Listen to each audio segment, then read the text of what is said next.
Hi Nifiya, நீங்க தான் studio ஃபோர்ஸோட marketing strategist. ஒரு மார்க்கெட் ரிசர்ச் ஹெட்டா என்னோட கிளைண்ட்ஸ் என்கிட்ட கேட்ட சம் ஆஃப் த கொஸ்டின்ஸ் எல்லாம் நான் உங்ககிட்ட டிஸ்கஸ் பண்ணணும்னு இருக்கேன். நம்ம ஆரம்பிக்கலாமா? சவுத் இந்தியால இருக்க பெரிய பெரிய பிராண்ட்ஸ் லைக் போத்தீஸ், ஸ்ரீதேவி, அன்னபூர்ணா இவங்கள மாதிரி இருக்கிற பிராண்ட்ஸ் ஆன்லைன்லயும் சரி ஆஃப்லைன்லயும் சரி நல்லா மார்க்கெட்டிங் பண்ணி அவங்களுக்கு சேல்ஸ் பாத்தீங்கன்னா சாட்டிஸ்ஃபைட் அமௌண்டா தான் இருக்கு.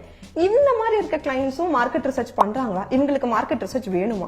எஸ், அஃப்கோர்ஸ் அவங்களுக்கு வந்து மார்க்கெட் ரிசர்ச் வேணும். என்னதான் ஸ்ரீதேவி அண்ட் இந்த மாதிரி பெரிய பெரிய பேங்க்ஸ் இருக்காங்க அப்படின்னாலும் அந்த பிராண்ட்ஸுக்குன்னு வந்துட்டு எக்ஸிஸ்டிங் டேட்டா இருக்கு. இவங்க என்ன பண்றாங்கன்னா நியூ ஆடியன்ஸை கேப்சர் பண்றது எப்படி அப்படிங்கறதே ஃபோக்கஸ் பண்றாங்களே தவிர்த்துட்டு எக்ஸிஸ்டிங் டேட்டாவை எப்படி யூஸ் பண்ணலாம் அப்படிங்கறத அவங்க யோசிக்க மாட்டேங்கிறாங்க. அதைத்தான் நம்ம ரிட்டென்ஷன் கேம்பெயின் சொல்லுவோம். ஸோ எக்ஸிஸ்டிங் டேட்டாவை எடுத்து எந்த ப்ராடக்ட் வந்து நல்லா மூவ் ஆயிருக்கு, எந்த ப்ராடக்ட் வந்து ரொம்ப பீப்புளுக்கு பிடிச்சிருக்கு, என்ன கலர் பிடிச்சிருக்கு அப்படிங்கிற ட்ரெண்ட் ஃபோர்காஸ்டிங் வந்து எக்ஸிஸ்டிங் டேட்டால இருந்தா நம்ம கலெக்ட் பண்ண முடியும். அதை கலெக்ட் பண்ணி நம்ம அதுக்கு தகுந்த மாதிரி கேம்பெயினோ ஒரு சேல்ஸோ இல்ல மார்க்கெட்டிங் ஸ்ட்ராட்டஜியோ நம்ம வந்துட்டு டிசைன் பண்ணும்போது அது ரைட்டான ஆடியன்ஸ்க்கு போய் சேரும்.